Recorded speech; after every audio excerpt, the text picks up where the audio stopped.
Good afternoon, Rohan. How are you today? Afternoon, Matt. Very well, very well. How are you? Hello, everyone. There's been some confusion about start time today. But so far, I can see that there are 7 of you here, which is fewer than we would normally expect. And so we're going to give it a few minutes to see how that's all going to play out. But the good news is, if there do only turn out to be 7 of you, not only will this be quick, it will be extraordinarily personalised.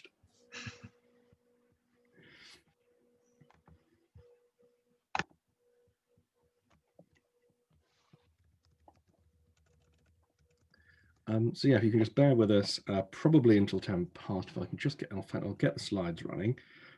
We'll see how things do in terms of people popping up, because if there's a little bit of confusion, we want to get that ironed out rather than make things worse.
Hello to everyone who's there. So far, we're still at really not as many people as we were expecting. So we suspect that's what happened is there's been a little bit of confusion as to the start time. So what we're going to do is I'm going to correct this slide so that it says 2:30, and we're going to kick things off then, hopefully with a fuller house. Please do let us know in the chat if you were expecting a 2 o'clock start. Or whether you're just here lovely and early for a 2:30, as that would help clarify how things have worked out. But we'll be back. Thanks for your patience.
Hello and good afternoon to everyone, and a particular hello to those of you who joined us for 2 o'clock. It looks as though everyone else has shown up now, so thank you for being so keen by coming in early. We're just going to give it a minute or two to make sure everyone has got in, even at the slightly adjusted time, and then we'll kick things off at something like 2:31, 2:32, 2:33, because I can see that we're still having someone's turning up every 15 seconds or so, so I'd rather make sure we get all of them in. Rohan, are you back from your coffee and cake? Well, the cake's still baking, Matt, but yeah, I am back. Or still baking? I suppose that must be your treat for after we finish here. Yeah, absolutely. So I had a nice coffee as well, so I'm very recharged and ready for this. Excellent. I decided against having another coffee as I'd already had 3. And I know how worried Barbara gets if I've had too much coffee. Matt, it won't let me start my video. I'll make you allowed, Will. Thank you very much. Will's joining us as well today. Hello. There he is. Afternoon, Will. The whole gang is here. You're looking well. Thank you. I see them making haircuts legal again. Hasn't encouraged you? There will be one booked soon. I have a strange thing with barbers. I like to put it off for as long as possible, as you've noticed. You're getting your money's worth, Will. Yeah, absolutely. That's excellent. Right, I'm just going to give it another few seconds as we're plateauing on the people numbers. That's all proved a very useful experiment for us in terms of what happens if we give people clashing information, which is that they believe Zoom, which is the correct thing to have done in this instance, which is nice. That answers a little bit of behavioral science for us. Will's major is psychology, so I'm sure he can write something up with us. I'm sure the BPS will be very happy to get your data and results, Matt. Well, I think if we've learned anything over the past year, there's an awful lot of work to be done on the way people behave over Zoom. I did show up at 2, so maybe I'm an anomaly. I had a lovely discussion with the interview day students this morning about the various advantages and disadvantages of Zoom, and it was interesting to see how many of them realized certain bad habits that they've been engaging in up until now. From the laundry in the background through to the hoodies and the large window behind them, making their face virtually invisible thanks to all the backlighting. Someone said that they can see us but can't hear us. Intriguing. I'm not sure if that's something to do with the stream or to do with their computer. That is more likely to be them than us. If it were everyone, I would have expected more people to have complained. Yeah, so someone else has said that they can hear us. Okay, probably that's at your end. Double check you've not muted the machine. In any case, I'm going to turn on the subtitles in a second. So that will help at least a little bit, although they are famously dodgy when it comes to other people because of the where the local hosting is optimized for them. Hopefully that'll be sorted out in the next version, but I do not work at Microsoft. They didn't want me when I applied years ago, so. It's probably worth checking how your sound is operating, because like I often sort of move from having headphones in to computer, and if you don't actively say it on the settings that you want it to play out of your computer or out of your headphones, it doesn't update automatically. So it's worth giving that a go. That's a good point. I think we've got everyone in, so I think without further ado, I'm going to turn the subtitles on, so that helps. And let's kick things off. So thank you everyone for coming. This is the first in our series of 2021 open days. That is to say, this is targeted at people whose children or who themselves are planning to apply at the October 2021 deadline, rather than those who are eagerly awaiting their interview at Oxford or Cambridge or medical school in the coming weeks. So hopefully that's all of you, and this will be useful. Joining me today, I've got Will, if you could introduce yourself, Will. Yeah, so I lead our consulting team at UniAdmissions. So I spend most of my time speaking with students and parents, working out, what's going on in their application and what the best steps are that they should be taking to make sure that they make the most of the opportunity. Like Rohan said earlier, I'm an experimental psychology grad from Oxford. So I particularly enjoy speaking with psychologists, but know quite well the application process across the board. And Rohan.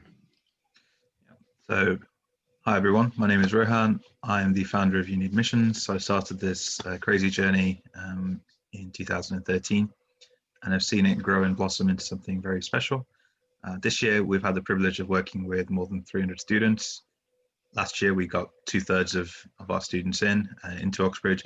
And one of our main responsibilities is obviously leading the organization, but more importantly, focusing on our numbers and ensuring that we have the resources and support necessary to continue improving our success rates year after year after year. And my name is Matt. I look after our research team here at UniAdmissions. So it's my job. Oh, the subtitles do work. It's my job to make sure that everything we recommend is grounded in evidence, and that we optimize what we're doing year on year to make sure that we can keep that number ticking up. So we like to make sure that all of our ideas are tested and we check all of that against the results we have with our students, and I'm in contact with them regularly to make sure that what we're doing is having the desired effect. And I'll come on to talk a little bit about our research later on today. Now, if you have any questions, obviously you can pop them into the Q&A panel of the webinar. However, almost all the questions worth asking will be too complicated for us to answer here on the webinar, because they will be personal to you. They will be involved in your personal circumstances, your needs, your interests, and your passions. And unfortunately, it will be difficult for us to go through the passions and needs and interests of fully 40+ people without a lot of people being a little bit bored. So if you want really detailed answers to your queries, please do get in touch with us directly. You can book a consultation for this weekend with Will and some of his team, and they'll be able to answer any questions you have that require a little bit more detail, or that require a little more reflection on your circumstances and your interests. I really recommend doing this because they will actually be able to answer your questions, whereas I will almost certainly be flummoxed the moment that I can't get to my spreadsheets because I'm trying to host the PowerPoint presentation. So that's something to look forward to, and you can do that at uniadmissions.co.uk. There are various pop-ups, and we have a little animation at the end of the presentation showing you how to do it in exhaustive detail. Now, obviously, it's December, as you've probably noticed by walking through the supermarket over the last few days. The music has very much adapted to the circumstances, which means we're coming to the end of 2020. So, Rohan, if you'd like to run us through a few of our highlights of the year, off you go. Sorry, Matt, I think I lost you briefly. Yes, 2020, tell us how good it's been. It's been very good. Now, can I could probably stop there to give people a little bit more context. So we are quite selective. So sometimes parents come to us asking, actually, how does the whole process work? I'd like to get a tutor for my son or daughter who's thinking about applying to Oxford or Cambridge or medical school next year. And the way I kind of explain things to them is typically we're not really a tutoring company. We're essentially a preparation school. So if you imagine they're applying for probably the most competitive or the top 5 universities in the world, that requires a great deal of dedicated, focused preparation, which most schools are unable to provide. As a result of that, it does require a serious amount of time. So we don't work with students who don't really have the ability to commit to a significant time investment with us. So we're not really a tutoring company. What we do is we're essentially an after school, or it wasn't effectively a preparation school. So it's something that kind of gets tagged on to their school curriculum. We have our own syllabus and our own tick list of things that students need to do. So we'll tell you, if your son's applying for medicine, as an example, to Oxford, here are the 15 things they need to do in January, here are the 15 things they need to do in February and so on, and you can actually tick each of them off month by month. The benefit of that is obviously you're then working with a company that's been doing this for years, and we understand what's actually required to succeed. So some of the numbers here should hopefully give you a sense of the kind of scale of our operation. So this year we've had the pleasure of working more than 350 students. That's up from 200 last year. We've got more than, actually it's just over 1,500 tutors now, and more than 9,000 hours that we've taught. We're not a tutoring company, so the hours studied are actually individual one-to-one teaching sessions, but there's probably another 10,000 hours on top that you can add on for all the intensive courses and the preparation that's happening in addition to that. So what we do does work, but it's if you're expecting to kind of just book a few hours of tutoring with us, we're not really the best organization to be working with from that perspective. We like to work with students for a long period of time, and that's what actually delivers results. Thanks, Rohan. And obviously our number of students there, 350 plus, that is that in addition to or including the foundation students, Rohan? So the foundation students are on top of that. Okay, yeah. And we've worked with, I believe 93 is the latest number I was able to find. I don't know if that's ticked up in the last few days. At least 93 students through the UniAdmissions Foundation this year, which is our offering for students who are from underprivileged backgrounds, free school meals, lower ACORN and POLARs, care home leavers, all that sort of thing. And that is, in terms of price commitment, that ranges from nothing upwards. And we are hoping, I believe, by 2022, so God, that's soon all of a sudden, isn't it? That's only a year and a couple of weeks, to be matching one-to-one. So by that point, if we've got as many students as we hope, then we'll be working with hundreds of students through the foundation. Which is really exciting and something that we really care about. One of the other things we're really proud of we've been able to achieve this year are all of our books. This is something that I've had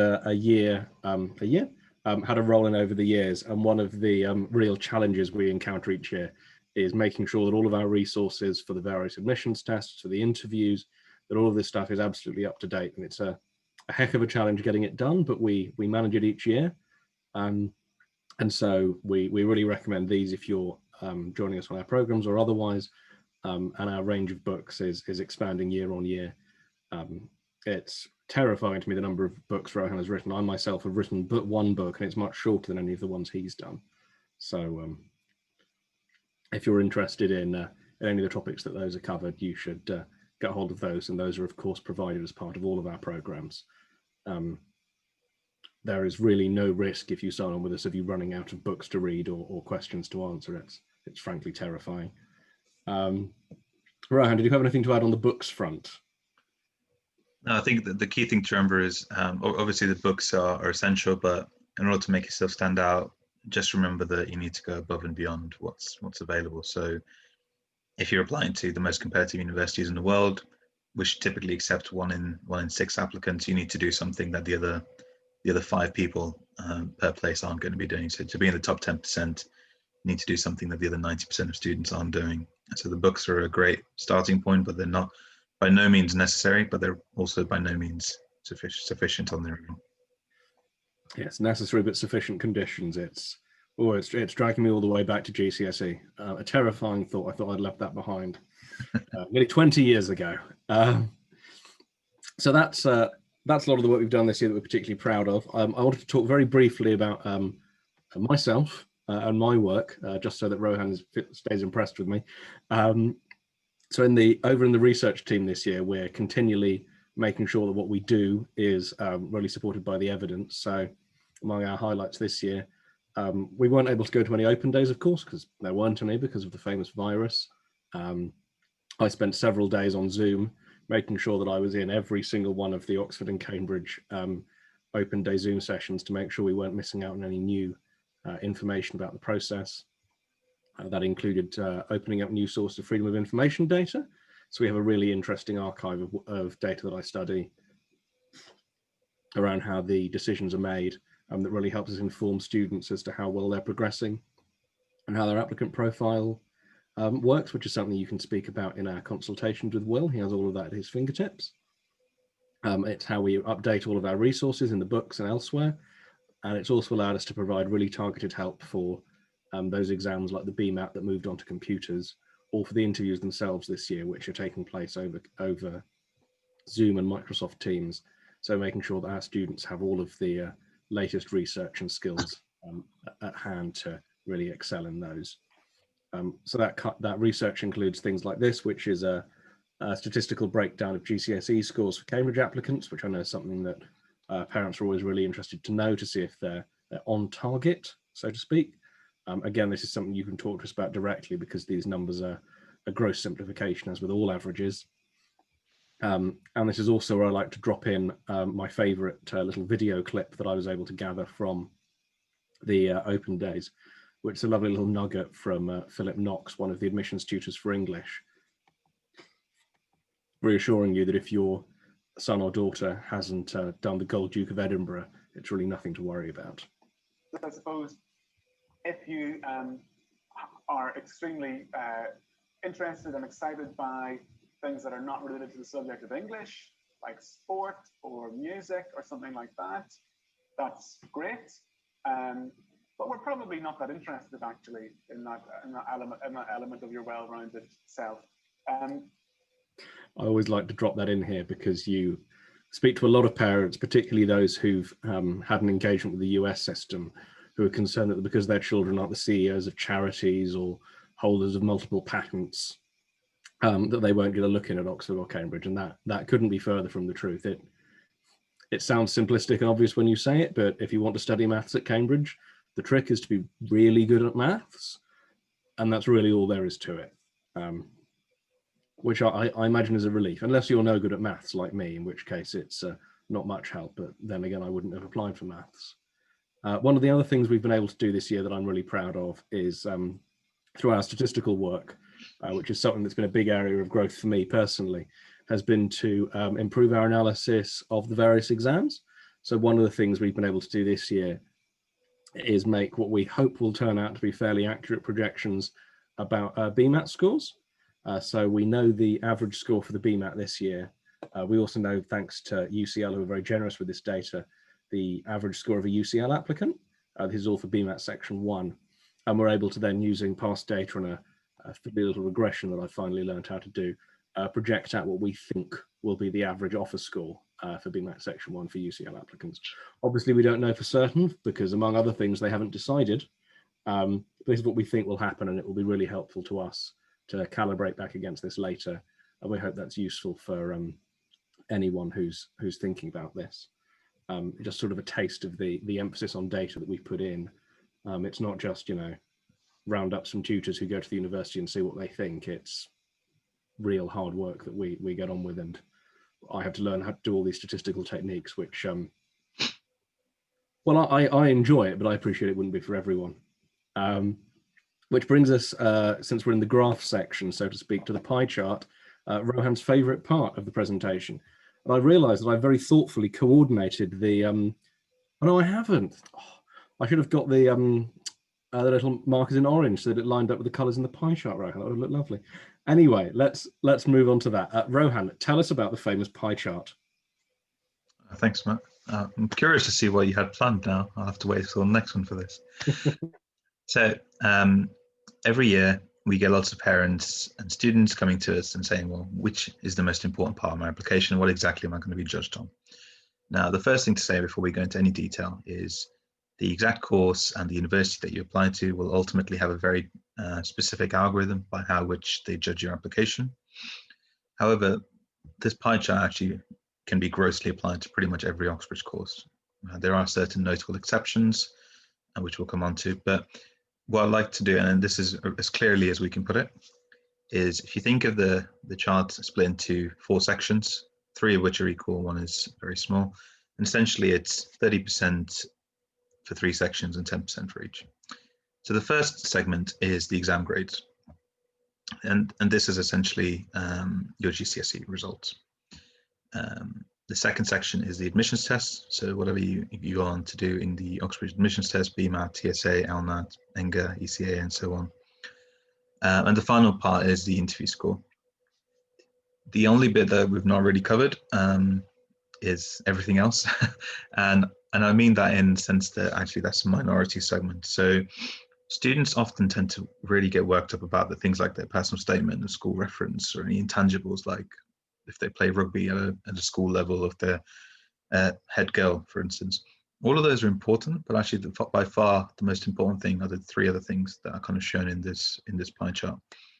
There are, of course, notable exceptions. So, for instance, if you are applying to medicine, not medicine, if you're applying for biochemistry at Oxford, there won't be an admissions test for you to say, in which case, obviously, the 30% allocated to that isn't relevant.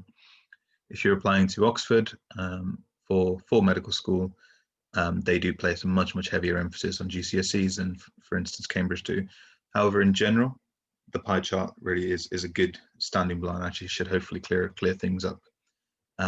So obviously by now most people have already decided their GCSEs. A few of you haven't. If you haven't, then it's important that the majority, if not all of your GCSEs, are at that A-star 8, 9 range. And then really the next two big hurdles of the admissions test, followed by the interview.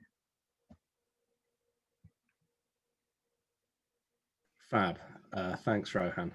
We're really proud of the pie chart because it really simplifies what can otherwise feel like a very confusing and daunting process. Obviously, it's not perfect, but there's nothing that annoys me more than people who say, well, it's very complicated, and then don't try to explain. It is a little complicated, but also we try to explain. Now, this brings us on to our programs, which is not so much my area of specialization, because my job is to see if they work, not so much to see how they work. Which I think means this is probably your moment, Will. Will, if you could talk us through the 4 key components of our programs. Sure, absolutely. So, Rohan mentioned earlier that we like to support students long term, and we design these programs to last for several months at least, to make sure that students are able to get the most out of it. Some people will want to prepare for an admissions test, and if that's the way they want to do it, that's fine. But you're not going to make the most out of that time that you put into it. You're much better off stretching it across, ideally a year or longer. And so what we do in our programs is we make sure that we're approaching things in many different ways. So tutoring alone is a very effective way to help a student improve on a certain thing. But actually, in order to make sure that they are able to progress at the right kind of speed, I'm going to jump around a bit and not go straight from 1, 2, 3, and 4. But in order to make sure that they're able to make the most of the time with their tutor, it's really important that they work outside of that as well. And that's why we develop the books. That's why we develop our admissions test preparation portal. It's why students have unlimited personal statement marking outside of tutorials, so that in between each tutorial, a student is still making progress. And that's how it should be. This Oxford and Cambridge certainly won't be a spoon feeding process. So to prepare for it shouldn't be either. And we are really, when I'm speaking to students, we are really looking for students who are committed and engaged and want to put in this work. So yeah, so the tutoring is a big part of it, but it's not nearly as effective without that outside work. And that's where the resources come in. The next part I'd like to talk about is the enrichment seminars. These we design ourselves. So we've designed 5 different subject streams. 1 for medics, 1 for humanities, 1 for STEM, 1 for, I'm not going in the order you wanted me to, Matt. Don't worry, what I'll do is I'll drag you back in a moment. Okay. But yes, so we do these 5 different streams. I didn't finish STEM, medicine, law, economics, and humanities. Obviously, some of you thinking of applying for PPE will think, well, where do I fit? Some students do straddle both and go to both. But these run all the way through the year, every Sunday afternoon, well, almost every Sunday afternoon from January to December. we run these so that students can really explore their subjects at a much higher level than they're used to at school. So they're designed by our Oxbridge tutors. They're designed to cover a broad range of topics at the university level. And again, these complement the tutoring. It may be that there are things that they cover in the enrichment seminars, which they then bring up with their tutor or then put into their personal statement, or end up talking about at interview. All these different parts really do work alongside each other very well. And then the final part is the day courses, or the second part here. And we use these as a means to really consolidate and wrap everything together. So we've currently got some students at an interviews course today. They'll be there today and tomorrow. And they're doing that because they're going into their real interviews in about a week or so. And so we position these day courses near the end of the student's preparation process to tie everything together, iron out any final creases, and also give them the opportunity to sort of compare themselves against the other people that are applying for similar positions and learn anything from their experiences as well. So yeah, those are the 4 key parts. I think we've got some more slides about a bit more detail, and I can talk about those. I think the next one is day courses. Matt, do you want to click? Yes. Sorry, this is my fault for not sending the slides around ahead of time early enough. What we're going to do now is we're going to run through a pair of worked examples. So we've got medicine at Cambridge and PPE at Oxford, and we're going to give you a taste of what the program will be like for each of those. Yeah. So of course, the kind of things that they're looking for and the kind of things that a student needs to prepare for are not enormously different. Whether you're applying to PPE or to medicine, you're still going to have an admissions test, you're still going to have interviews. But really, we tailor the support based on the individual quite heavily. So based on the extent of the support that they need. And of course, the tutorials themselves are bespoke to the individual.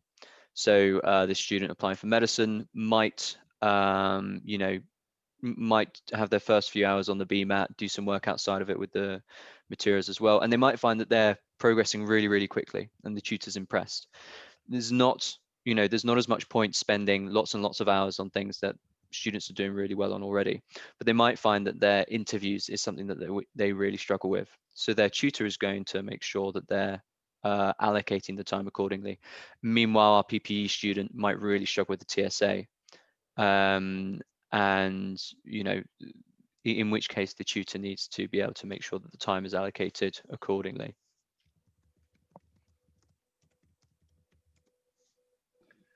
Fab. And we've got another one. So just to talk a little bit about the day courses there, I believe one of them is happening right now, so it's very topical. Yeah, absolutely. So we usually run a few of them. So there was an interviews course last weekend, the weekend before, and this weekend. And obviously that's there so that students, if they can't make one, they can come to another. But these are positioned to try and be sort of near the end of a student's preparation process. So the BMAT ones, the BMAT 1 that we run this year was about 3 weeks before the real thing. It'll be the same this coming year. UCAT 1, obviously people can sit UCAT at all different times over the summer, and we usually run a couple to make sure that even though there is just some difference between the times when people are sitting them, they're still able to make the most of the support. These courses aren't there to cover anything new.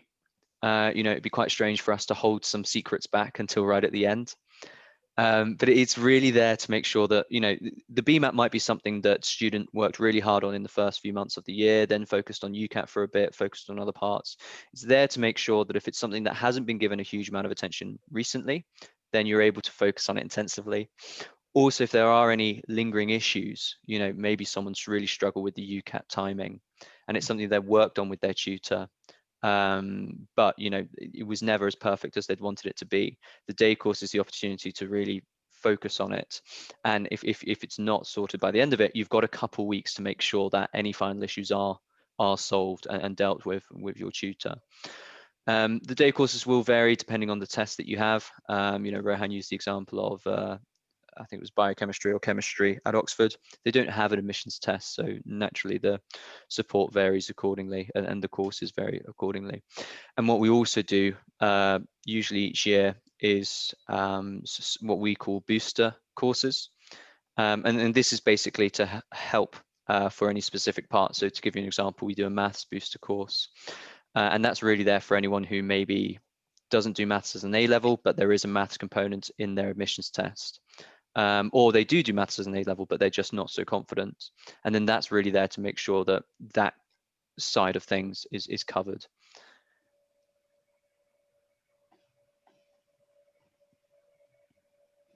And then finally penultimately, the enrichment seminars. Like I said earlier, these cover a really broad sort of range of topics. We update and alter and change the syllabus each year. And each week students are given sort of pre-reading and further reading recommendations. Now, it's not a case of if you watch all 20, 30, 40 of these seminars, you will have done everything you need to do to be a strong Oxbridge applicant. And it's not really the case that you should sort of watch each of them and give each of them equal attention. These are really designed to help springboard our students into their subjects at a much higher level than what they're used to, so that when it comes to the interviews, they're able to impress the admissions tutors with the interest and the engagement that they have demonstrated over the past year with their subject. If you go for an interview and you haven't really demonstrated that you're engaging with the subject so far, they are going to question, to what degree you would engage with it once you're at the university. I often use the example of feedback from a PPE applicant that I was sort of supporting. We supported them in their second time around, and they hadn't had an enormous amount of experience with the sort of current economics going on in the country. So this was around the time that they'd done a winter budget, and they had no idea about the winter budget. And the PPE, the economics tutor, in their feedback said, we need students who are really engaged with their subject. We need to see that not once you're there, but even before. So students will find certain seminars they find really interesting. They'll find certain seminars that they're not so interested in. And I tell them, do the further reading for the ones you enjoy, delve into it deeper, work on it with your tutor. And by the end of it, you'll have a few areas of expertise in your subject area that you can impress people with.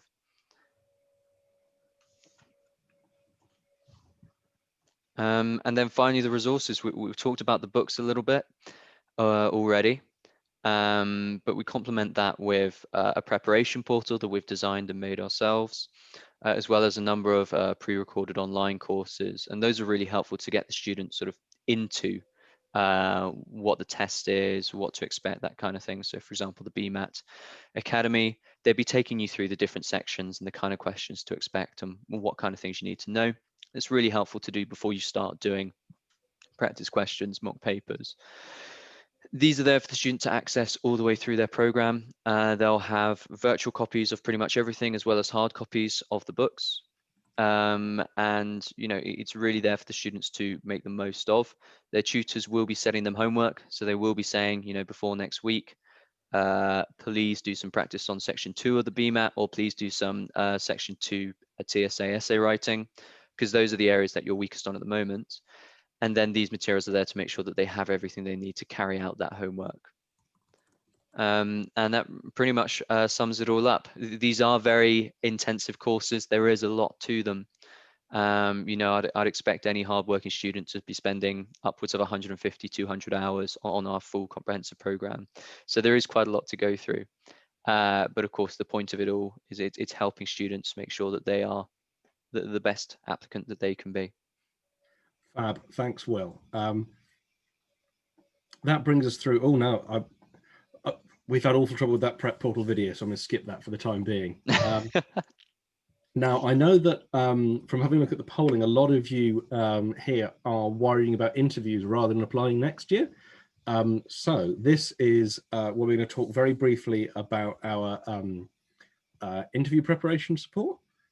This obviously is in the context of students who are planning a little further ahead. but it is not too late to get support for your interview. The best thing to do is to get in touch with us directly through a consultation.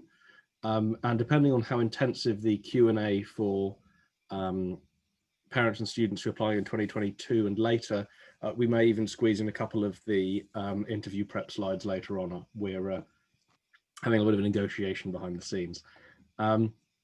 So in terms of the interview preparation we're able to provide, this year we're obviously working online, not just because of the virus, but also to match the format that students are actually going to be experiencing.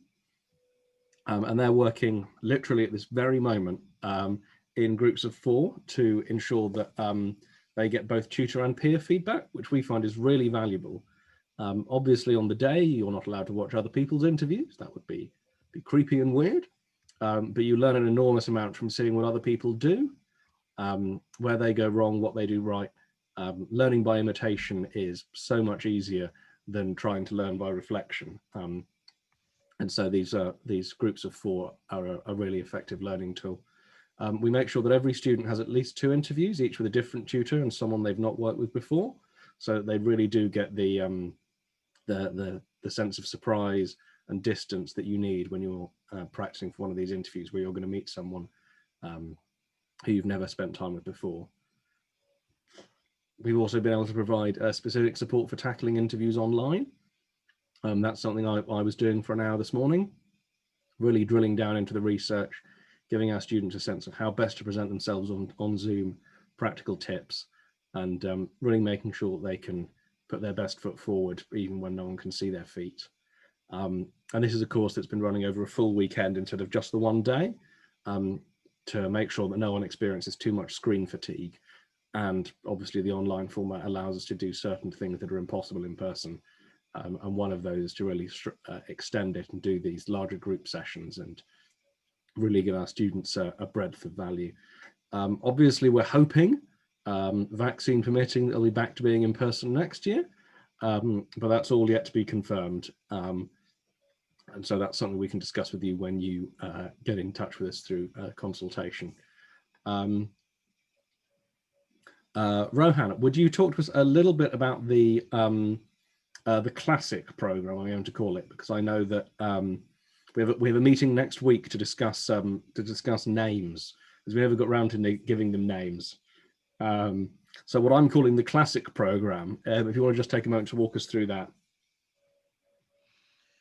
Yeah, so these are essentially, if you're applying for 2022 entry or beyond, these are the kind of programs that we would recommend. So what Will kind of mentioned earlier when he outlined the kind of components of it this is a quick summary of them.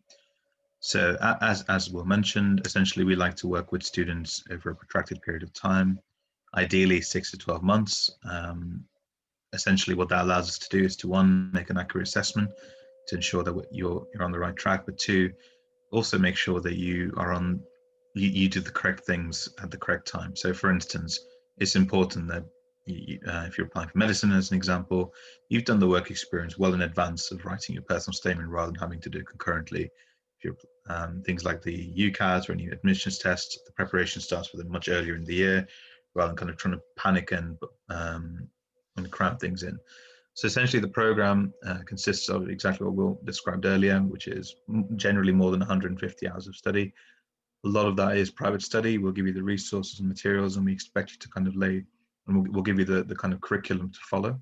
But there is obviously an expectation that you do the work associated with it. It's important to us that just as much as the parents are committed, the student also has to be really involved and invested into this. That's how one of the reasons people ask is, how on earth do you get 2/3 of your students in? Well, one is the program is very comprehensive, it works very well. But the second thing is actually we are pretty selective and choosy and picky with who we work with. So essentially, if we don't think that the student's going to be giving it everything, we don't work with them. So there is a fair amount of selection goes on. And that's why when students and parents want to work with us, we actually go through typically a 20 to 30-minute call to kind of assess them and make sure they have the credentials. Just having the grades isn't good enough. They also need that extra drive and motivation, which is what we're really looking for. The key thing I really want to point out is last year our success rates were almost 2/3 and if you compare that to even the top 50 schools in the UK, that's still only 26%. So we are significantly better than even the top schools in the UK, and far, far better than the average applicant applying on their own.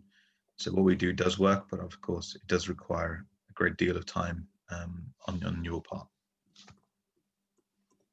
Fab, thanks Rohan.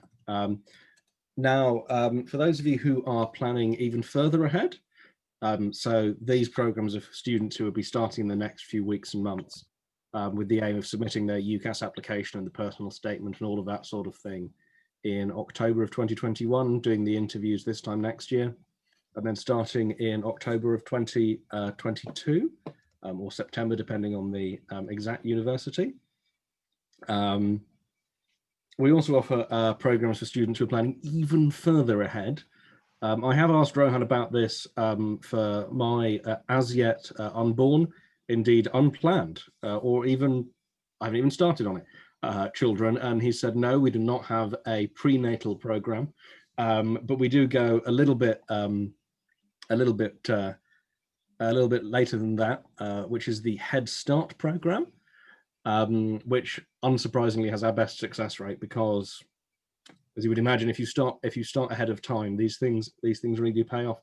So Rohan, tell us about the Headstart program if you can for a moment. This one does have a name, unlike the classic program. Yeah, thanks, Matt. So the Headstart program is really targeted at you if you're applying for or considering applying to Oxbridge or medical school, and you're perhaps not quite sure, you're kind of tossing and turning between 2 or 3 key subjects. Typically, it's targeted at students in year 10 and 11. Very rarely we'll work with students in year 9.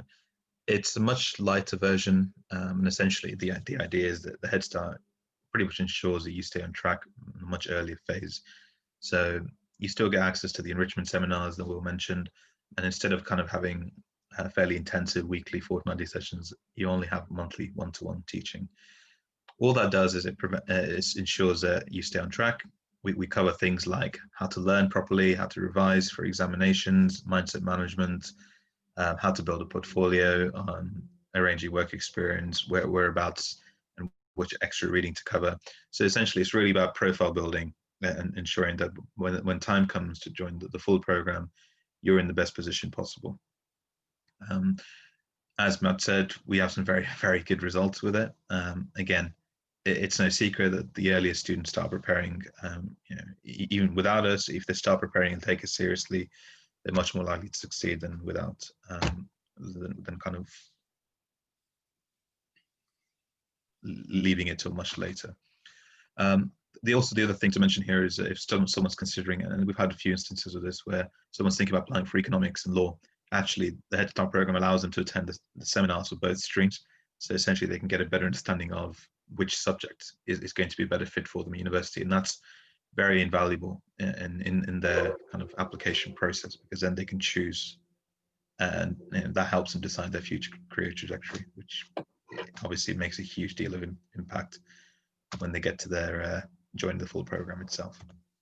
Yeah, that's an advantage of the program that I can't recommend enough. As I like to joke, the easiest time to get divorced is before you get married. And the best time to stop going to law school is before you start. There's nothing worse than this. This happened to a whole load of people I knew at university. People who thought they wanted to be lawyers, tried it out and discovered they did in fact not want to be lawyers. The Headstart program allows you to deal with that problem early on by giving you a real taste of what it's going to be like. And that's particularly valuable for subjects like law, like medicine, like economics, that aren't conventionally taught in schools. And so you might think you want to do it, and only to discover that you don't. And that can be a real time save and a real save of effort and heartache if you really thought you wanted to be a lawyer, only to discover, having tried it out for a term, that you really, really don't care for it. So Rohan mentioned at various points, and they've been popping up in the little bar charts we've been showing, the extent of the impact we've been able to achieve over the last few years.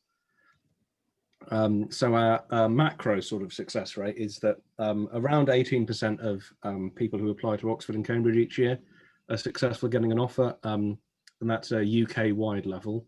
Obviously that'll change this year. We're expecting it to tick down slightly because there's been a bit of a boom in terms of applications this year, particularly related to medicine. almost as though there was something large that happened that motivated people to become doctors. It's entirely mysterious to me, but there you go. Meanwhile, we've been able to, and this is last year again, get 63%. I believe it was 63.2, but again, I don't have the spreadsheet to hand, of our students into Oxford and Cambridge, and our rate for students applying for medical school is even higher, which we're really proud of, because, wow, being a doctor is good, particularly now. And it's not just that the programs work, which is my focus, but also to a greater extent Will and Rohan's focus, which is that people like them. This is the slide I put together particularly to upset Will, because it's the one where they say nice things about Mia, they say nice things about Rohan, and no one mentions Will. Each week he says, Matt, why don't you change the slide? And I say, no, I'm not going. I think there have been lots of nice reviews about me, but you just delete them and call them fraudulent so that they don't get registered. Well, I mean, do people like Will? I mean, it's suspicious to me. I mean, they do all appear to be from your mum, so. If any of our viewers are interested in helping Will for next week, then please do leave a nice review for Will.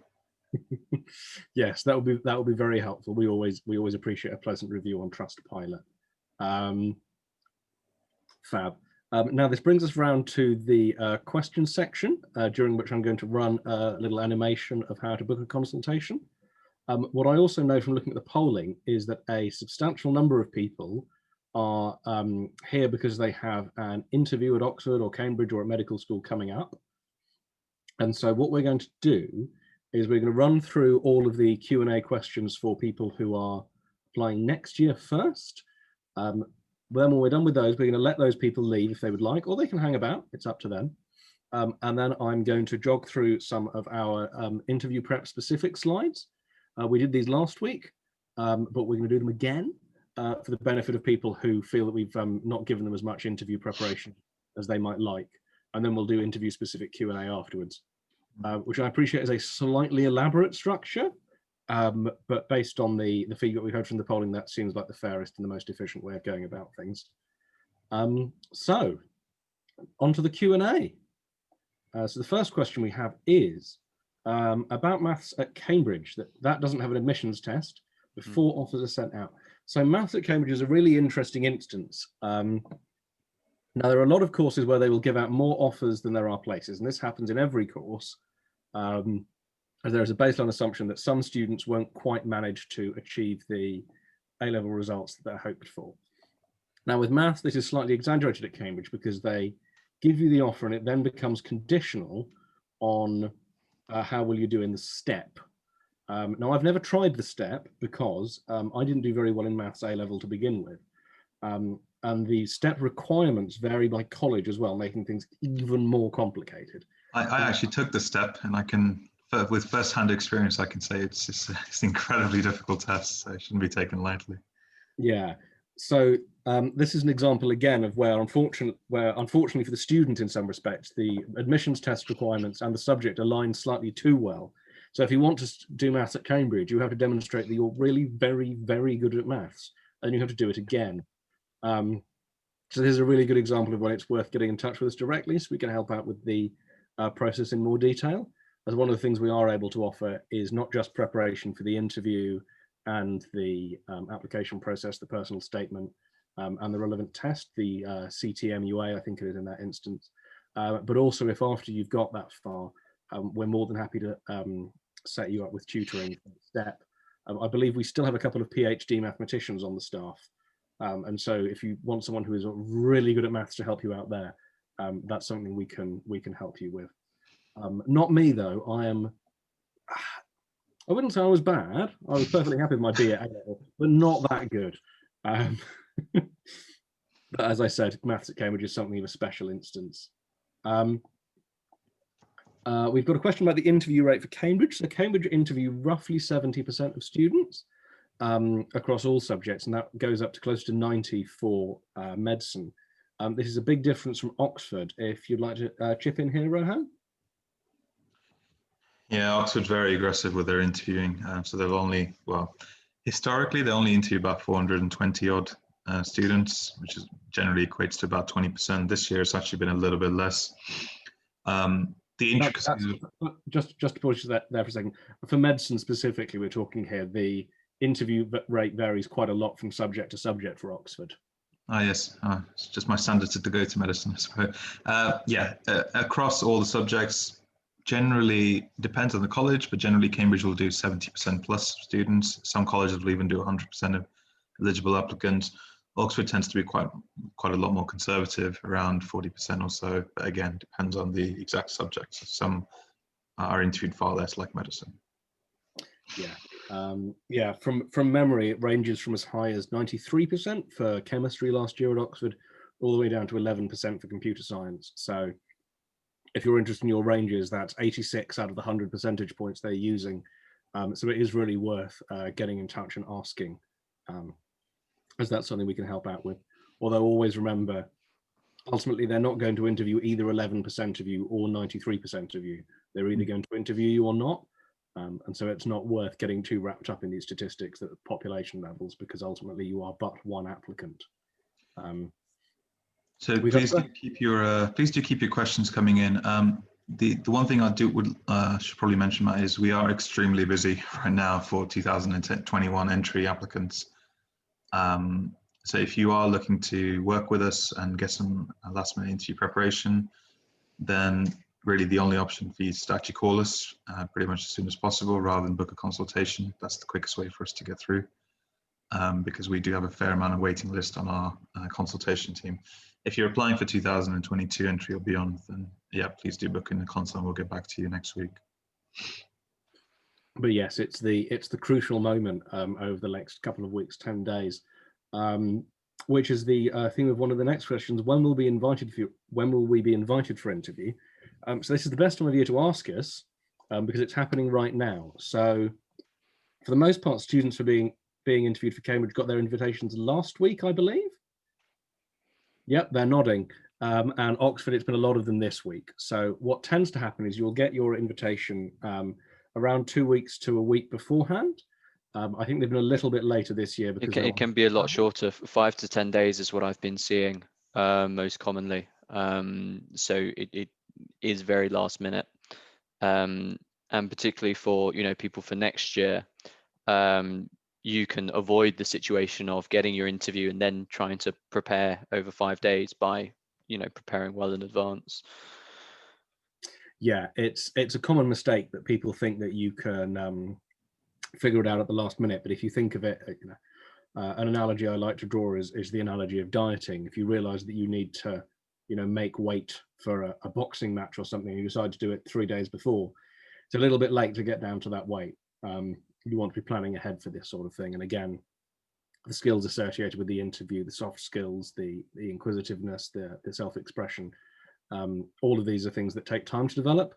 I didn't become this charming overnight. It takes a little bit of time and effort to really pull it off. We've had a question about Oxford and their geography admissions test. Yeah, So this is a kind of extremely detailed question I enjoy. So in previous years, Oxford had been running the GAT, as it's sometimes called, in the usual first week of November admissions test window. They didn't decide to do that this year, I think because of the pandemic. We don't know if they're going to run it in that slot again next year. I expect they probably will revert to type on that, but the admissions tests are also assessed on a 5-year rolling basis. For spectrum and other changes. So honestly, we don't know yet, but we do have some pretty good geography tutors who will be able to prepare you whether there is a test or not, I believe. Yeah, the Cambridge Guard didn't run this year either, so I suspect they'll probably try and come up with something next year based on this year's stats. Yeah, it's worth bearing in mind that these things do change quite regularly. There are several tests that either changed or weren't used completely this year, and a lot of them were scheduled changes regardless of the pandemic. Part of what makes our job tricky is keeping up with all these changes and making sure that as soon as one is made, we're able to adjust everything accordingly. And luckily, actually, we usually get, or we have quite frequently this year, got a direct line from the universities when they do make these changes. Other times it's down to Matt to sort of hurriedly find things out. Yeah, it's a challenge every year, particularly when they sometimes decide to change all of the tests at once. That's my favorite week of the year when that happens. Ryan Barron comes in with an excellent example of a question for our consultations. He asks, what type of score would you need to get on the TSA for economics and management to get an interview? So the TSA is the test that you sit for both economics and management and PPE, among a couple of other subjects. Oxford, and I believe one at Cambridge. I think it's Landic, yeah. Now, economics and management is, I believe, if not the second most competitive course at Oxford, and so it's one where doing really well on the TSA really pays off. Unfortunately, because of the quite literal computer limits of me running a PowerPoint presentation and a Zoom call at the same time, I can't get to the spreadsheet that tells me what a good score for an interview on the TSA is. I actually know this one, Matt, because I was speaking to a client only a few weeks ago about this, a month ago now. So it depends on the college, but in general, based on historical evidence of last year, it was anywhere between 70 to 75. 70 was kind of borderline, 75 plus was safe. So that's a scaled score, and obviously whatever the raw score will depend on the paper itself. But you're looking at 45 plus as a raw score, if that helps. Yeah, and this is a great example of where it's worth getting in touch with us directly, as not only do we have spreadsheets, which I unfortunately can't get to at the moment, but we're able to put a lot of that contextual information about your application together and really give you a nuanced sense of how competitive you'll be for the course. But E&M is one of the most competitive courses in Britain. So yeah, it's one that's really worth preparing ahead of time for, because Lord knows the other people trying to get that place will be. And unfortunately, there are more of them than you would like there to be. Marion Koza asks about our preparation for applying for law. Will, if you could fill in here. Yeah, sure. So the short answer is yes, we do offer a course in preparation for law. Naturally, the first step, as we've sort of gone through so far, is to have a chat with us. We can go through things with you, things with the student, or if you are the student, things with you and your parents, and obviously work out what the best solution will be. I think earlier in the slideshow, actually, Rohan was talking, and what was presented was our comprehensive law program. Yeah, the Oxbridge Law program. And naturally, things will vary a little bit. If you're doing Cambridge, then you have to do the CLT as well. But actually, you're still going to be doing the LNAT because of the other applications you're making. It's very rarely is someone applying to Cambridge and then no LNAT universities, because sort of most of the top law schools do require it. But yeah, absolutely. I'm assuming you're sort of year 12 or younger. But now is a really good time to start thinking about that, and to start preparing as well. Lots of our year 12 students are having their first few tutorials before the Christmas holidays, so that they can set up a plan for the coming year, and they can also make the most of that break. Of course, we're not having students working tirelessly every day from now, but just the difference of putting in a few hours a week, if that, to your application now will make a big difference further down the line. Fab, thanks, Will. So we've come to the end of the questions that have popped up in the Q&A. If anyone who is planning on applying next year, that is to say, submitting the UCAS form in October, just about 11 months' time, if you've got any further questions you'd like to sneak in, now is the moment. Otherwise, what I'm going to do is going to be a bit of a Wizard of Oz moment. You're going to get a peek behind the curtain while I swap to the other slide deck, and we switch over to addressing interview concerns specifically for students who are in the process of applying at this very moment, as there are quite a lot of them who've come along, and I think it would be unfair to shortchange them of our tips, given that they've sat through so much information that unfortunate that they're now regretting not having taken advantage of earlier in the process. So Rohan, if you can vamp for the 90 seconds it's going to take me to swap PowerPoint presentations, I'll do that now. Only 90 seconds. Gosh, you're quick. Well, yeah, I think thanks everyone for staying with us. What I'd really like to say is, regardless of how long you've been preparing, the most important thing to do is to actually start preparing straight away. So hopefully you've heard back about your interview and you've been preparing for several months already.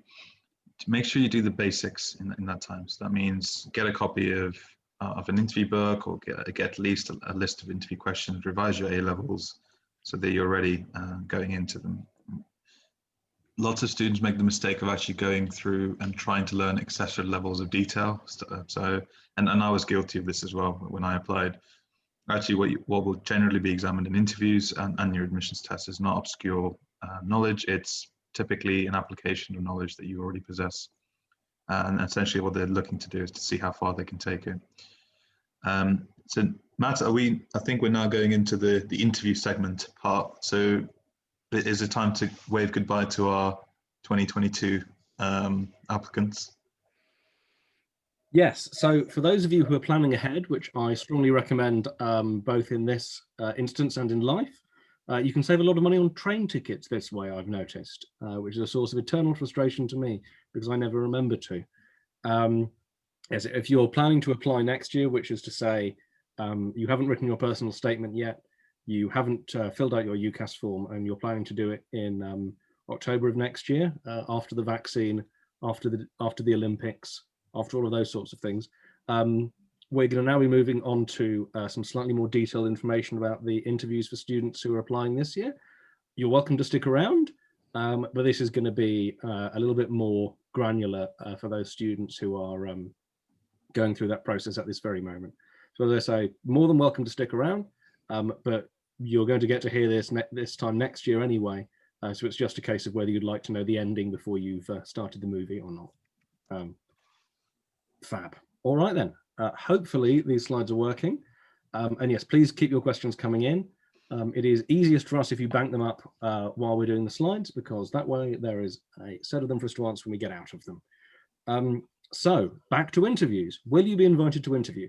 Now, hopefully a lot of you will already have been invited to interview, because obviously it is now the 5th of December and the interviews at Oxford, I believe, start on Monday. If you were in Hong Kong or Singapore, they have already started. I was speaking to one of our students yesterday morning. Yeah, it was yesterday morning, about his interview over in Hong Kong, where puzzlingly they're in person. That's the magic of the virus. If you live in Peterborough, you're not allowed an in-person interview, but if you live in Hong Kong, you are. It's a brave new world we live in. But hopefully you've heard, and if you haven't, hopefully you'll be hearing the next couple of days. So those interview invitations have started going out. Your chance of getting an interview do vary depending on the course and the university, and obviously at this point, the date. As we mentioned earlier, Oxford do interview almost everyone who applies for chemistry, but hardly anyone who applies for computer science. And this is a mix of how big a part in the process the admissions test plays, how big a part in the process the personal statement plays, and the competitiveness of the course. So for the courses that are relatively low in competitiveness, like classics, they interview more people because simply there are fewer people to interview in the first place. Generally speaking, there is a cap on how many people can be interviewed because of sheer logistical concerns, and that plays into it as well.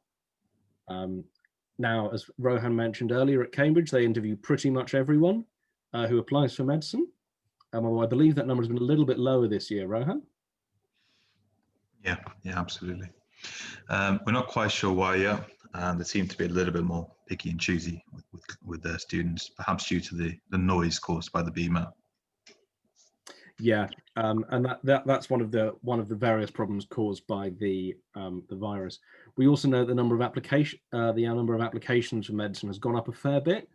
I'm still working through the data with this, but it looks as though well over 3/4 of the change in the number of applicants for the 15th of October deadline will be down to medicine rather than down to Oxbridge, although there's a double counting problem there that I can't really deal with until I have better data.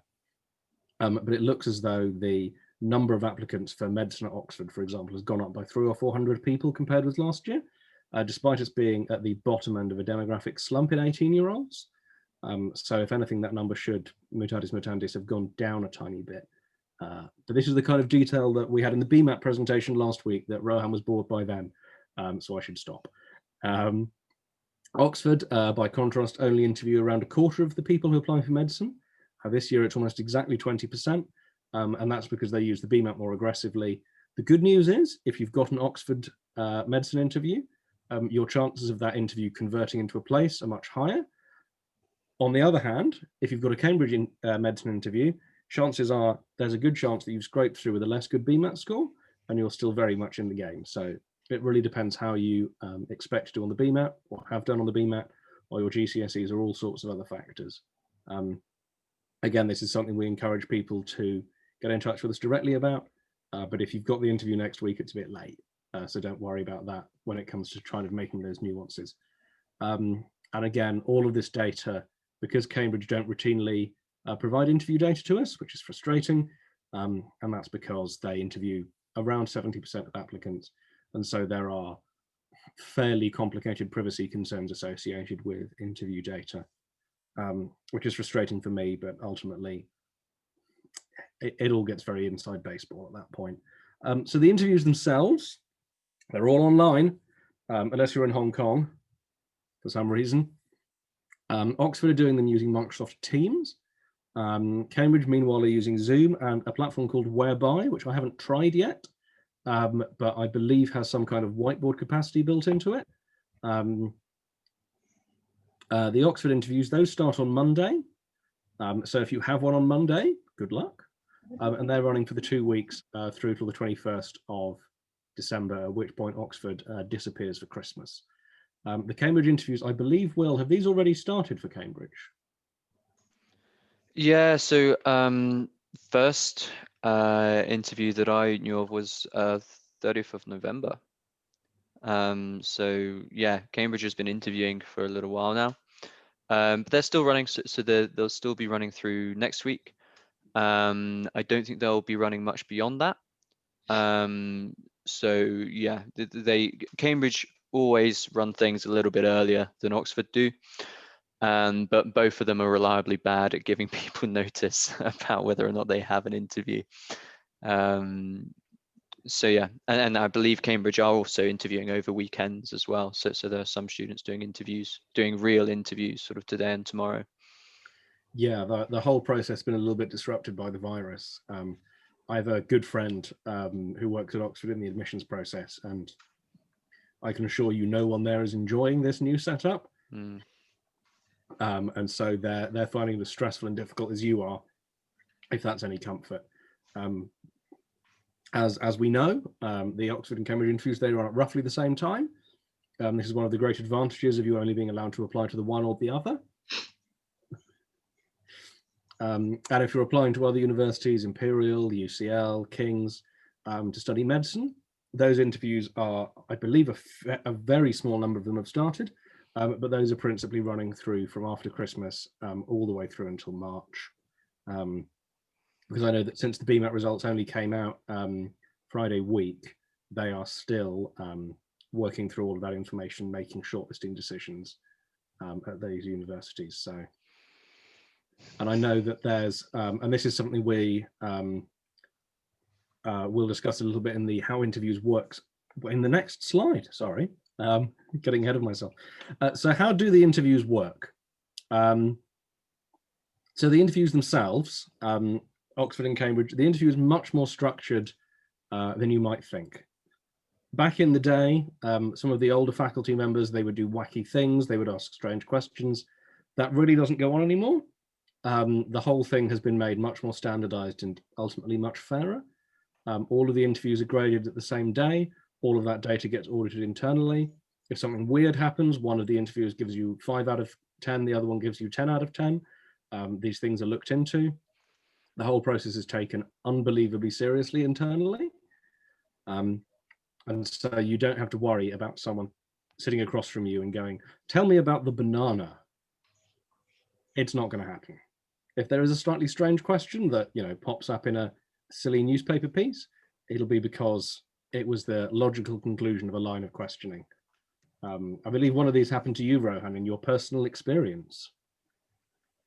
Yeah, absolutely. So essentially, the media is loves Oxbridge interview questions, and they like to blow them out of the, to kind of use them to scare people.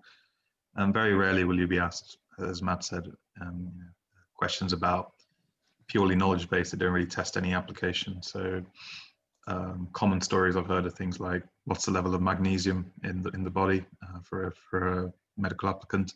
Now, most doctors probably wouldn't be able to answer that question, let alone a 17-year-old. The important thing is actually that question is taken completely out of context, and the whole discussion. So that was actually the last question I was kind of asked, and the entire discussion leading up to was all about calcium ions and the membrane potential and stabilizing membrane interfaces. Now, if you're a biologist, all of that is very accessible material. Some say don't believe everything that you read in the press. Oxbridge interviews are already there to see how much you know and what you can do with the knowledge you already have, and to stretch it rather than kind of just, it's not an interrogation of the facts that you may or may not know. Exactly. It's not University Challenge. Thank goodness. Well, I say that I was good at University Challenge and I didn't get in my first attempt. So, you know, each to their own. So that leads us on to talking a little bit about the really important criteria in the interview. So these are lifted out of the interview prospectus guidelines for law. And I picked these because I think they really exemplify broad principles that are really helpful for approaching your interview. So the first one is application. You want to show that you're really concentrated, you're really passionate, you're enthusiastic. Pursuing the kinds of problems that you're presented with in the interview is something that really excites and motivates you. Now, how are you going to do that? You want to do it in a reasonable way, that your reactions are thoughtful, not crazy and emotional. That when you make an argument, it makes sense. You're not full of contradictions or wobbling back and forth. And if you do find yourself down a bad line of argument, if you've dug yourself into an enormous hole, instead of thinking, well, I'm in this hole, what I'm going to do now is go to university in Australia by digging yourself all the way down, you stop and you look up and you say, I seem to have got myself into a hole with this argument. Will you pass down a ladder and let me out? And the final thing is the communication. You need to be clear, you need to be articulate. That isn't about using fancy vocabulary or showing off what you can do. That's about making what you want to say comprehensible, about making your ideas clear, about drawing distinctions, about making sure that you mean what you say. And that is going to go across all subjects. These notes are from law particularly, where the argument is a little bit more important, but this is going to be the case in everything else. The last thing you want to do is throw in a word that you don't fully understand, because they will pull you up on it and you will feel silly. A mistake I made in my own interview. So I'm going to talk next a little bit about Zoom. I believe this is a question that has popped up, yes, from Mahnor Syed in the chat. He asked, what are some practical tips for online interviews? Here they are. So if you're on Zoom, try and look into the camera rather than at the screen. So this is particularly exaggerated in my setup because I have 3 screens. If I do this and start talking to the picture of Rohan I've got in the other monitor, I'm not looking at you at all. You're just seeing my ear. Or if I look at Will in the other monitor, you get to see the other ear. It's a good trick to try and look into the camera rather than at the screen, as that will feel like you're giving eye contact to the person you're speaking to. Dress yourself properly. Even though they can't see whether you're wearing trousers or not, you will feel much more relaxed, much more serious if you do this. Try out wearing shoes, maybe that will help. Similarly, make sure you've had a shower, make sure you feel clean and relaxed. All of these things help it feel professional and serious. Take your time, be clear, be articulate. Take maybe even a little bit more time than you would normally. Because you're online, it's a bit of an awkward social situation. So there's nothing wrong with having a nice glass of water to stretch things out a little bit. Obviously, because you're online, you don't have any real body language. You can't use your hands, or if you do, you look weird. Hands. Doesn't really work. So be prepared to smile a little bit more, be a little bit more wide-eyed, emphasize your emotions a little bit too much. And obviously make sure they can see you. Rohan and Will have done good jobs. You know, make sure that your setup, your lighting, your sound system, all of it works well so that they can really see you. The last thing you want is to have a conversation where you've got horrible feedback, where you can't see each other, your face is in shadow the whole time. It'll be horrible. And even if you do a marvelous interview, it's just going to give you that tiny little bit of disadvantage. So that brings us on to what we can do to help. And we still can, I believe, Will and Rohan, just about help. But it is a close run thing at this point. Shall I take this one? Yeah, sure. Yes. Yeah, so it depends a bit on when your interview is. If your interview is on Monday, then really there's not much we'll be able to turn around in that time in terms of substantial, mock interviews, interview tutorials and support. But, if you're one of those ones with an interview in the second week of Oxford interviews, then we've got plenty of time to help you make a big difference. Now, the intensive course running at the moment is the last one we're running. But what we can still do is mock interviews, interview tutorials, as well as, having access to all our relevant materials and also having access to all our enrichment seminar recordings through the year. So obviously at this point, you should have found some interesting topics within your subject that you could talk about in an interview. But if you wanted to sort of try and help improve that, add some more areas of expertise, then you can delve into those and learn more over the next couple of weeks. But yeah, at the moment, what we're focusing on is mock interviews and interview tutorials, because that's the best way to make quick improvements in your abilities. Mock interviews, of course, are really important, but what's more important is making the most of them. It's very easy to do a mock interview and come out of it and not enact the feedback which was given, not really learn from the experience. Yes, it's helpful to have the experience, but it's really important to make sure that you're actually developing from it. And that's what those tutorials are there for. Typically, students will alternate mock tutorial, so that they're able to, progress through and also mark their progression and make sure that they're taking on the advice from the tutors that they're working with. The mock interviews are each done with a new tutor. So I think we were talking about the intensive course earlier. We do that so that it's someone that you're unfamiliar with, but the tutorials are with your own personal tutor. And that way they're able to keep a tab on how well you're doing. And if there is anything that you've done which has popped up in multiple mock interviews, which is either good, then they can commend it and encourage it. If it's bad, then they might say, look, this is something that you need to work on. So that is it at the moment. Obviously, time is short for pretty much everyone who's got interviews coming up. So we'd need to talk right away, and we'd need to get things going right away. Like I say, if it's Monday, Tuesday, really there's nothing. As much as I'd love to be able to help you, there's nothing we can do at this point. If you are waiting for an invitation, then it's worth having a conversation before, before you find out, so that we can get everything set up, and maybe even start before you get your invitation as well. That's what I usually recommend students. There's not much point waiting around until you hear, because it may be that you only get 5 days notice.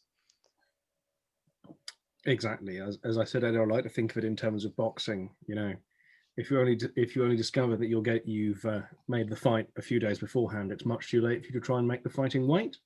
You'll have to eat a lot of salt, not drink any water. You'll feel horrible. If you think you've got the interview coming up, then the best thing you can do is prepare. These are also skills that will help you elsewhere in life. I know this is a terrifying prospect for those of you who are applying for university, but this will not be the last time you ever have to undergo an interview. Unfortunately, as life goes on, they become only more numerous. And so these skills are really worth developing sooner rather than later. Rohan, if you want to run us through the specifics very briefly. Yeah, sure, Matt. So without going into too much detail, because I'm conscious of the time, essentially the way the focused interview programs work is essentially we have 4 hours of one-to-one tuition. They'll be with someone who's studying your subject at Oxford or Cambridge, and obviously we'll university and course match accordingly. And on top of that, you have 4 mock interviews. Typically the format is 30 minutes of interview and then 30 minutes of feedback. The intensive courses are now finished for the year, so they would no longer be included. And obviously the enrichment seminars that Will mentioned are still available. And you'd have access to the whole library. So Oxford are doing interviews all the way until the 18th, 20th of this year. So you still have time to go through them. In terms of pricing, it starts from £795, but really it's important you contact us because we are very late. It's very much 11th hour. We may not be able to fit in everything, and therefore we may need to adjust certain things or add certain things depending on your level of preparation. If you've not touched anything, then you may need a little bit more intensive preparation, which we have done for a few students in the past as well. So the best advice is if you have an interview coming up in the next 2 weeks, please call us. Even consultations maybe take a little bit too long. We are getting flooded with calls and inquiries. So the best time to do that is really to phone us either today or tomorrow to kind of get everything running. Yeah, I mean, I don't. Yeah. One of my great regrets in life, you can't tell because I work in the business, is that the first time round I didn't get into Oxford when I applied back in the halcyon days of 2008. George Bush was still president, if you can believe it. I would really have benefited from this kind of experience, even if it had only been for a couple of hours, because all of the mistakes I made in my interview were really obvious mistakes. Yeah, and I think it's hugely helpful just going into your interview and it's not the first one you've ever had. I mean, I think that's just, regardless of whether you work with us or not, just make sure you've had at least several Oxford style interviews, not the classic, why do you want to study here and tell me about your subject, but actually intensive subject-based interviews. Yeah, because there's nothing quite like going into them with a few mock interviews under your belt. Yeah, even if all you can do is arrange it within your school, try and set it up, try and find a way of doing it with the most intimidating person in your school. It won't have quite the same impact if it's the teacher who you like best. You really want it to be a little bit scary, really get the feel for it. But as I say, from personal experience, and you can tell because I'm still in the business trying to help people do better than I did. It makes a huge difference even at that last minute. And it's something that, well, you could find yourself regretting as time goes on. Now, the nice thing is, I know we've been through these, haven't we? Well, what I'm going to do then is I'm going to annoy Will by bringing up again the slide where no one likes him. I should have known. This has all been a ploy for you to do it twice in one go. It is. I've been playing the long game the whole time. But yes, even if you don't decide to work with us, even if you never buy a book a consultation, if you found these webinars helpful, we do them mainly because I enjoy them, but we also like to think that you find them helpful, even though the date is wrong, which I could have changed. It would only have taken a few clicks. Let us know on Trustpilot. It's really valuable both for us and for other people to know that what we do is helpful. It makes me feel better. And it's best of all an opportunity to get one over on Will because no one ever has anything nice to say about him in the reviews. You're going to start a zeitgeist of leaving reviews which are negative towards me. And I'm not sure how I feel about that. Well, that's what I'm hoping for. 4 stars, really good apart from Will. Fab. So that brings us to the end of this. So as Rohan mentioned, booking a consultation may be a little bit short at this point because of the intensity of these things. The best thing I can do actually is probably whip up a phone number. Well, I believe this all runs through the usual phone number, right? The one that I can find by Googling it. Yeah, absolutely. I'll put it into the chat now as well. So perfect. What I'm going to do is I'm going to pop that up as a background slide with the phone number. There it is.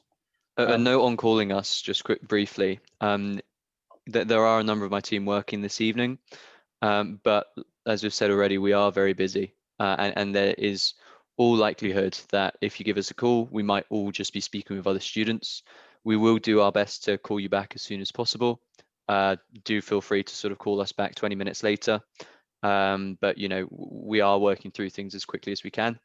And yeah, it may be that we have to call you back a little later, but that still is the quickest way to get our attention. Our operations team just informed us actually, Will, that we've got a few spaces left for the course tomorrow. If you've got an interview coming up, we may be able to slot you in, but you'd need to call us pretty much straight away after this or this evening. So please do get in touch straight away. We'd need to get you booked on ASAP. So if you're interested in kind of getting some extra mock interviews with Oxbridge tutors, then this is your last chance, really. So that brings us on to the Q&A again. This has thrown me off. I feel like this has been one of our longest webinars, but we're only just running to the classic time. Alana White asks, I'm applying for I believe it's psychology, philosophy, and linguistics. Yeah, that's right. Well done. That's the one. Will, this is one for you because I've not been to Oxford, I've not done the TSA, I've not studied PPL. Yes, so I almost applied for PPL actually, but I realized that I wanted to do neurophysiology too much because I would have lost those modules. So obviously, you're right. It's a slightly smaller course. It's really new as well. What I would do is, focus on the areas that you're interested in, if it's P&P or P&L or whatever sort of combination that you've chosen. If it's all three, then that'll be interesting. But yeah, no, make sure that you're focusing on the areas that you're interested in and passionate about. I spent a lot of time in my interview talking about specific scientific areas that I was interested in. It wasn't a test of, it wasn't a pop quiz of how much stuff does he know. It was a interview to work out how does he solve problems and does this guy really want to do psychology. Obviously, we can help with that. Mock interviews and tutorials is a really good way to get going. And we've got a number of tutors with a PPL background who would be able to help. Fab. Thanks, Will. The next question comes in from Lee. Good name, very short. Would a background be advised in Zoom? So this is something that comes up quite regularly. I think it really depends on what you've got behind you, if that's not too obvious a point. So if you're going to be doing the interview in a kitchen or in another space where the things behind you might be a little bit distracting, I think it's a good idea to use a background. I know Rohan likes to do it. Presumably he has like a big frame full of laundry behind him and computer games and other things that look silly.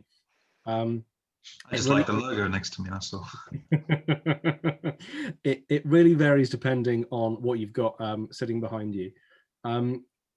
I think the most important thing is to make sure it's not distracting for the viewer. Don't put cats back there. Don't put like an enormous painting.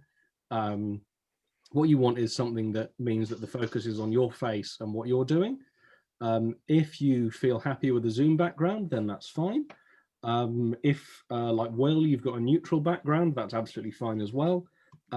It's really up to you. The important thing is to make sure that it's nothing distracting. And that's really all there is to it. I personally like to have the real backdrop because I think it means that the lighting balance is slightly better. But it varies from person to person, and I have a fairly complicated setup in my office, so maybe there isn't a perfect parallel for everyone. Rohan and Will, we have a question about costs for the long program from Anonymous Attendee. Anonymous Attendee, thank you for sticking with us for the whole thing. Because if you're still here for the 12-month program, not only did you come for the relevant part of the seminar, but you come for the extra part. So thank you for sharing so much of your Saturday afternoon with us when you could be watching, I don't know, presumably there's some football on at the moment, or I don't know. but thank you for staying. It's very flattering. Yeah, it's an indication of someone who's really interested in getting their offers, and that's always good to see.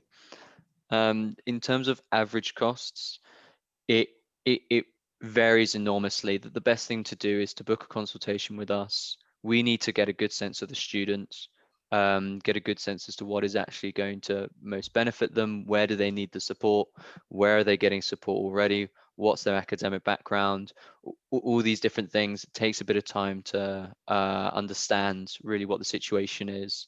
And then, of course, we can give a recommendation as to the specific nature of the kind of support we'd like to do with them, and also the specific costs of that as well.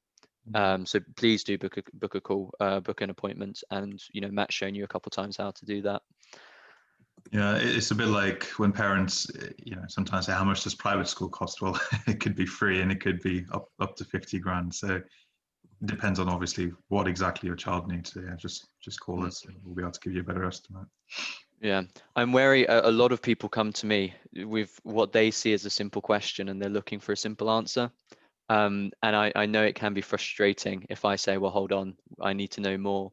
But there are really very few yes or no questions. Well, yes or no answers to admissions questions.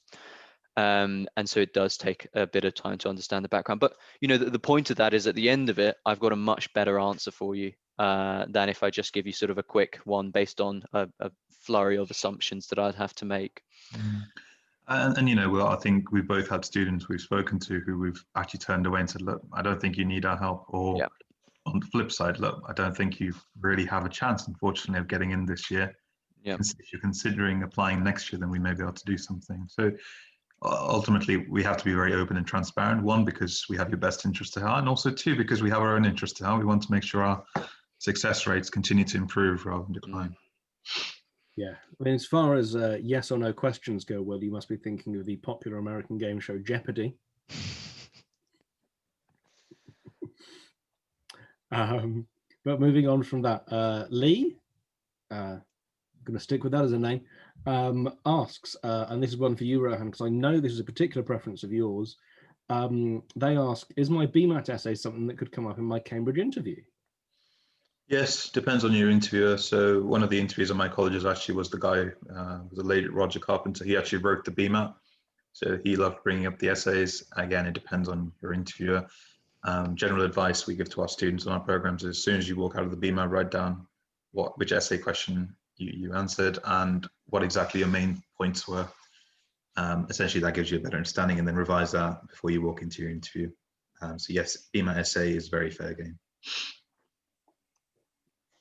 And anonymous attendee asks, would less eye contact be potentially damaging to your interview score? I understand you're presented with diagrams for certain courses. Look, no one is going to expect you to, and I'm going to try and do a demonstration here, get a pen. What I'm going to try and do is draw a diagram while looking straight into the camera. It's going to do a good job. Now, what you'll see is, I can't see what I'm doing, right? I'm looking forward to this diagram. Yeah, I was going to say, we should post that around. Yeah, so I'm drawing, actually I need to get another piece of paper because this is a letter from the NHS that I actually need to keep. That was the only piece of paper I had to hand. If you do have an interview, make sure there's proper piece of paper, I suppose. There's a yeah. I'll tell you what I'll try to do is I'm going to try and draw a T distribution on a piece of paper without looking properly. So the thing to bear in mind is, it's a good idea to maintain eye contact with people. It will make them feel as though you look more engaged. However, if they've asked you to draw a diagram and you try and draw a T diagram without looking, this is what you're going to end up with. That's pretty good. Well, no, it's not supposed to go below the x-axis. Oh yes, there is that small problem. So basically, obviously, it's a good idea to try and maintain eye contact with people, to engage them, to have a nice, sincere, pleasant experience. However, if you're trying to draw a diagram, you should probably look at what you're doing. No one is going to go from a 1 out of 10 to a 10 out of 10 based on their eye contact. No one is even going to go from a 7 to a 5. It's going to be a marginal difference based on how good you are, how well you do with the questions, how engaged you are, all of those things. What we try and do is we try and do a mix of things at UniAdmissions. It's about making sure that you're really well prepared, that you understand the material, that you have the skills. And there are little things around the edges we do, like this stuff with Zoom and the cameras and the eye contact. Ultimately, that isn't the thing that's going to make or break your interview. It's about giving you a little bit of extra. And it's also, frankly, because of the limits of the format, the things I can try and teach and give you help on during a webinar is mostly the stuff that is a little bit small and marginal, because much as I would love to spend an hour and a half here explaining specific problems with the Phillips curve in late monetarism, Rohan doesn't like it. And it's also very boring and no one wants to watch it. So I would say it's a good idea to maintain eye contact if you can, but at the end of the day, no one is going to be kicked out of their interview or fail to be offered a place because they weren't engaging enough with the camera. You want to engage with the substance of the interview, and at the absolute margin, it's helpful to try and look at the person, but it's not the end of the world. It's worth bearing in mind what things would be like in a face-to-face interview. You know, you wouldn't have constant eye contact with your interviewer. You will look around a little bit. You will look down at things that they're giving you, but you will look up into their eyes when, you know, as you're speaking. The issue with Zoom is if you look at them, you're not actually looking at them from their perspective. And it's worth being wary of that and making sure that you do make the actual effort to look directly at them from their perspective. And that means looking into the camera. Yeah, and the thing I was emphasizing in the interview course this morning about this is it's not about you finding 2 extra interview marks because you've been good at using Zoom.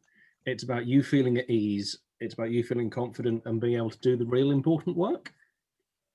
You know, there'll be plenty of people who are going through this process who don't know what they're doing with the technology, and that's going to make them flustered and they're going to perform less well. If you can take the time to really master the technology, feel confident and relaxed with it, that's going to help you with everything else. The important thing isn't that you're good at Zoom, it's that you're not worrying about it when you're trying to figure out something more important. Lee, I think again, asked about having your prep notes written out as crib sheets or prompts for an interview, or would it be best not to be distracted by notes? Rohan, if you want to take this one. Yeah, I mean, I can't really comment on the humanities, but I think for the sciences at least, I don't think it's a particularly good idea, simply due to the breadth of information and questions I could get asked. I mean, what would you actually have? I mean, you could have a periodic table, I suppose, or yeah, I just don't understand what you could have next to you that would give you sufficient help without you spending a disproportionate amount of time on it. So no, I think I would recommend just going in blind. Sometimes we like to do these things because it's more of a comfort safety blanket, but actually rarely end up using them. So it ends up being a distraction in my perspective. I don't know what your thoughts are on a humanities perspective. I think if anything, it goes even further for the humanities. Now, if you've been given a text to analyze, obviously you want to have the text in front of you. You want to have the notes you have on that text. But those are going to be better on paper than they are on screen. Now, if you're dealing with a highly structured interview, so we know that Imperial and I believe other universities this year are doing these pre-recorded MMIs, where you will have each of the stations, you get presented with the question in front of you, and then you record your answer and it gets reviewed later. In those instances, I think having a few notes to hand might be helpful. But again, the important thing is making sure that you have them, like with the Zoom, it's a question of being prepared and feeling relaxed, and not spending all of your time flicking your eyes back and forth while you try and check on notes or read off scripts. None of those things are going to help.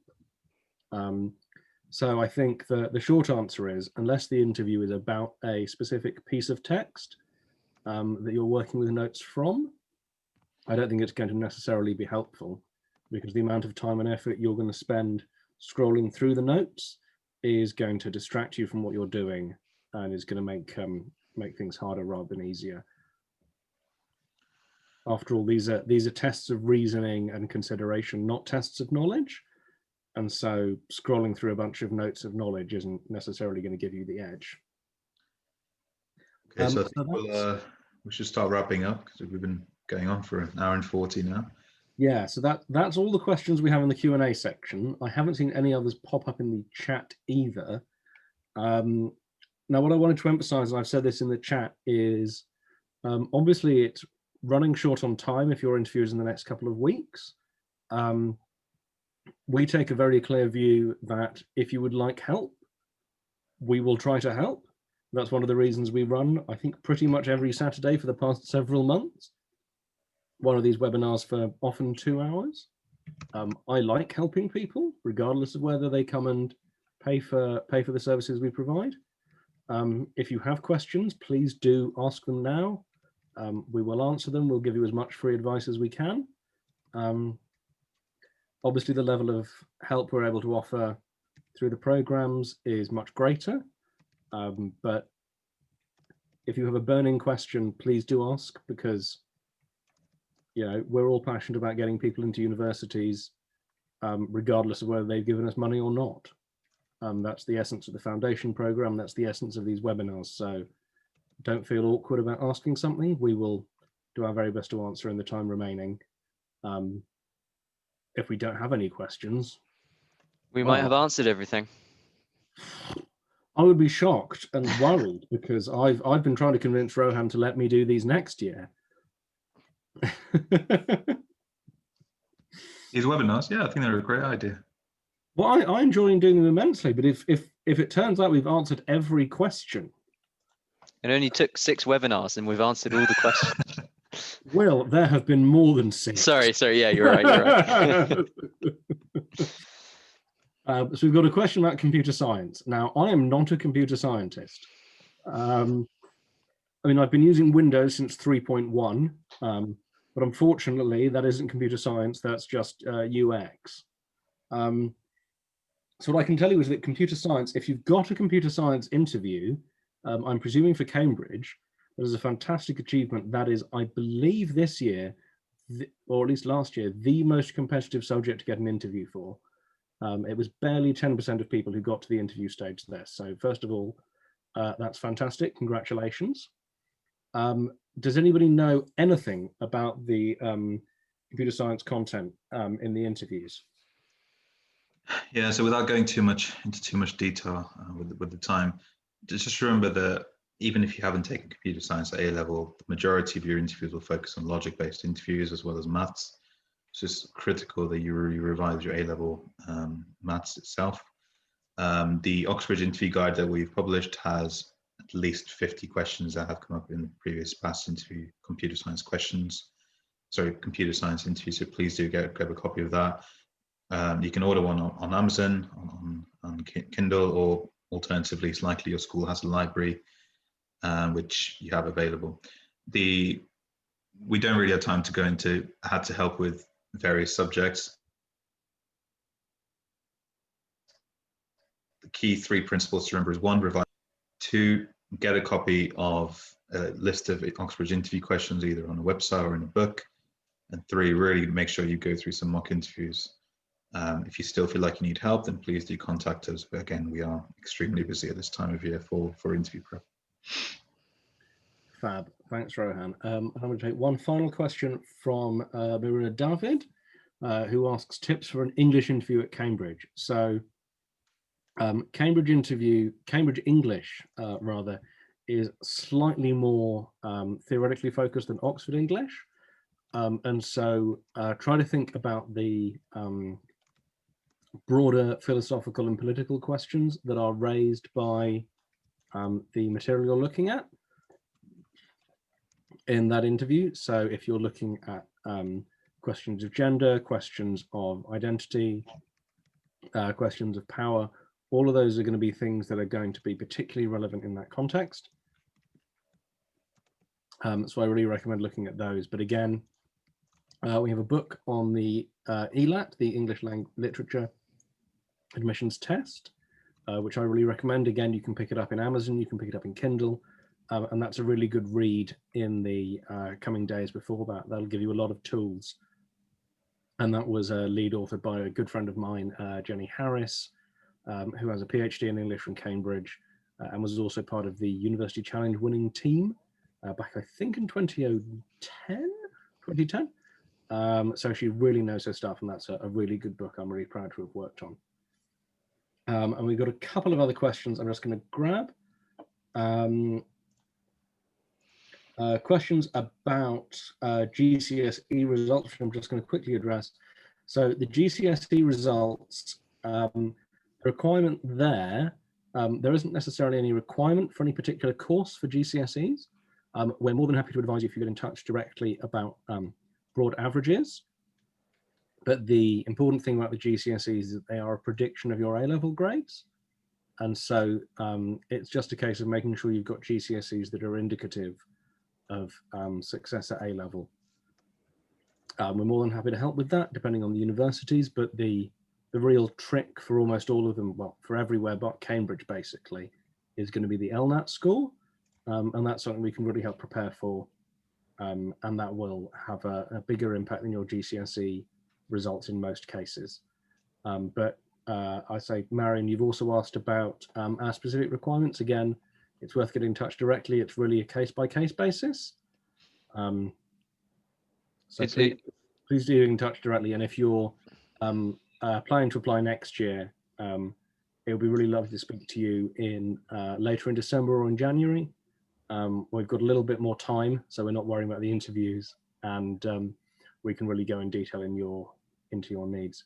And we've got one final question we'll tackle. Rohan, if you could just, thank you, Marion. If you could just give us a few final thoughts on medical interviews for universities more broadly, and then we will call it a night, and everyone can go home and do what they had in mind. I think everyone is home already, Matt. Oh yeah, I forgot about the lockdown. Sorry. Everyone can go home to the other part of their home, make a lovely meal, get ready to watch Strictly Come Dancing, all of whatever you do on a Saturday evening. Rohan, tell us. Anonymous @MD asks, I'm currently in year 12 and would like to hear your advice on how I should prepare for my medical interview in any university. Same principles as before. Get a copy of the medical school interview guide. It's got 100 interview questions in there. Essentially focus on A-level knowledge. Medical school interviews tend to be a lot more preparable, if that's a word. You can prepare for them a lot more easily. They're a lot more predictable. So there will always be a medical ethics question. The question of why medicine is just something you should be kind of prepared for very, very well. It's important not to come across too rehearsed. And then third piece is really, once you've kind of gone through that interview book, really start going through mock interviews. There should be absolutely no reason why any applicant fails the medical school interview. If you do, it's because you've not prepared. Medical school interviews are very prescriptive. You should be able to prepare. And if you essentially fail to prepare, then you don't deserve a place in medical school, is the way I look at things. So without meaning to sound too harsh, they are very different to Oxbridge style interviews, where actually even the best of candidates can get tripped up because they're a true test of intelligence and aptitude. Medical school interviews, to a certain extent, are a test of effort and preparation, which is exactly what medical school is about. There you go. One of the reasons I didn't become a doctor is I didn't study chemistry or biology or physics at A-level, and also I'm very lazy. So it really wouldn't have paid off across the board. Thank you very much, everyone who has hung on for the whole of this marathon session. It's really nice spending time with all of you. Please let us know if there's anything we can do to help. As the phone number on the screen suggests, we are open to anyone who is hoping for support in their interviews in the coming days.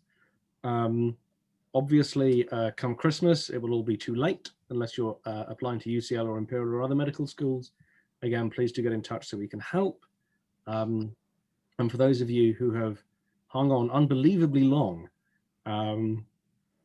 to apply for next year, please do get in touch through a consultation. We'll be more than happy to help. I believe in our current schedule planning, this is our last webinar of the year.